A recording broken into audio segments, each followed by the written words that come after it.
Hi everyone, it's Kurt here from Doc Sports, and today we're going to be giving you a daily NBA rundown, going through all the games for Saturday, March 7th. Now before we get into the video, please hit that like and subscribe button below.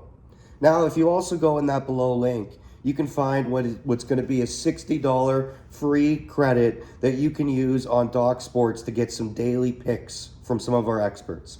You can get picks for a day, a week, a month, what's left of a season, and every day our experts give you their best bets there, and that's where your best chance is to win some money. All right, so let's get into it today. The first matchup that we've got is we've got Orlando versus Minnesota. Right now, about 53% of the money is on Orlando plus 6.5, and then 47% on Minnesota minus 6.5. In their last 10 games against the spread, Orlando is 5-4-1. Minnesota being 4-6, but 8-2 in that span. You've got two pretty solid teams here. I think on the point spread, your best option is going to be Minnesota today.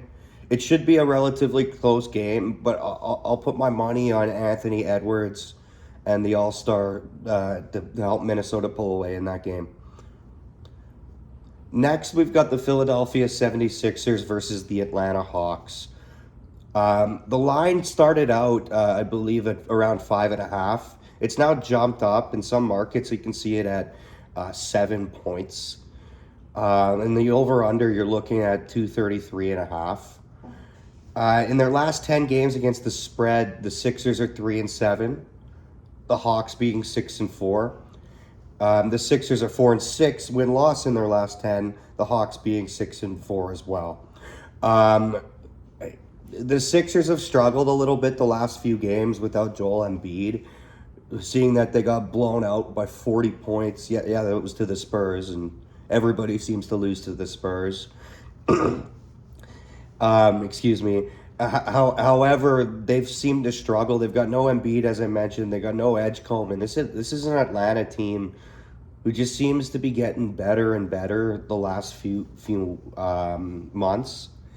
That being said, with the line jumping so heavy towards the Hawks, it's in a pretty difficult spot. So what I'm going to give you instead in this game is I'm going to be taking the over in this game. I think we're going to see a lot less defense and a lot more points. So I'll be taking the over 233.5 and kind of staying away from either side in this game. Next game we've got tonight is Brooklyn traveling to Detroit to play the Pistons. This is about as big of a mismatch as you can get. The line is set at 14 points right now, with 41% of the money being on Brooklyn, 59% being on Detroit. Brooklyn is a dumpster fire. 0-10 in their last 10, 1-9 against the spread. Detroit 7-3 in their last 10, 5-5 against the spread. I don't think I'm gonna think too creatively for this one. I think your best option would be Detroit, kind of anything under that minus 19. So the fact that it's at minus 14, that's going to be my pick for that game tonight. Okay, over to Utah versus Milwaukee. Right now the line is set at 10 points.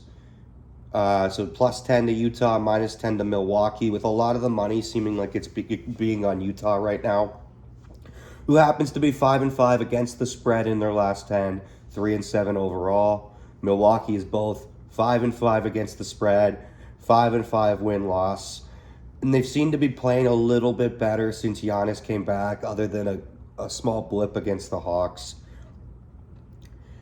10 points is a lot for a non-playoff team to cover. Yes, they've got Giannis back. We're looking at an over-under in that game at 234.5. In the last 10 games that Giannis played, I believe 8 or 9 of those games have hit the under. 234.5 is a big number, but they went way over last game against the Hawks. I think you're going to get a good fight out of Utah, and I can really see this being a bit of a greasy backdoor cover. So we're going to lean Utah plus 10 against the spread.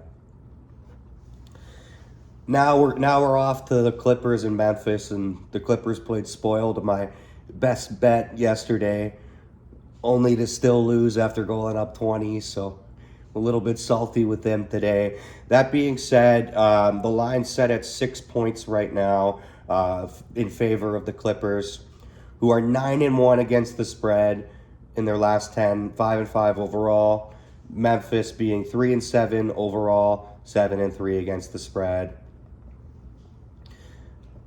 Your over-under is set at 228.5. More of the money is coming in on Memphis, but as you can see with that against the spread record for the Clippers, is they've been playing really good basketball, either being in games they shouldn't be, and narrowly losing, or coming out with the wins. Yes, they played last night. Yes, it went down to the wire, and and they had to travel. That being said, I don't think 6 points is enough to scare me away from the Clippers. So I will be taking the Clippers -6 against the Memphis Grizzlies. The over-under also intrigues me in this game, it being at 228, and the Clippers hitting 228 last night with the Spurs. I would lean towards the under on this game as well. But that being said, my money will be on the Clippers -6. All right, the final game, the sixth and final game of the night. We've got Golden State coming off a crazy win against the Rockets in a game they really had no business winning, versus the Oklahoma City Thunder with their star-studded power back. Golden State is 3-7 against the spread in their last 10, 4-6 overall. The Thunder are 5-5 against the spread, 8-2 overall. Now, I think you can attribute that against the spread record potentially to the ins and outs of some of their star players, i.e. Shea's been ruled out late some of the last few games, just coming back from injury. And they've also had some really tough matchups. Coming back at home, playing a Golden State team that's still pretty banged up. 14.5 points is a big number. However, I think this is one of the games where a more rested Oklahoma City Thunder team, coming off a bit of a road trip. I actually got to see them play when I was in Chicago, so that was pretty cool. I didn't get to see SGA. However, it was a pretty cool experience to see them play for the first time. I think I'll be taking them to narrowly cover that 14.5 point spread. You're also looking at an over-under of 219.5 in this game. Seems a bit low. I could see this game going slightly over. But yeah, my money's going to be on Oklahoma City -14.5. Anyways, I'd love to know your thoughts, your opinions, and in the comment section below. And don't forget to hit that like and subscribe button below. Also, I'll remind you about the $60 credit that you can use towards any of our experts on our site. Again, no better time to use it than right now with March Madness coming up. Anyways, thanks for listening. Hope you all have a great day.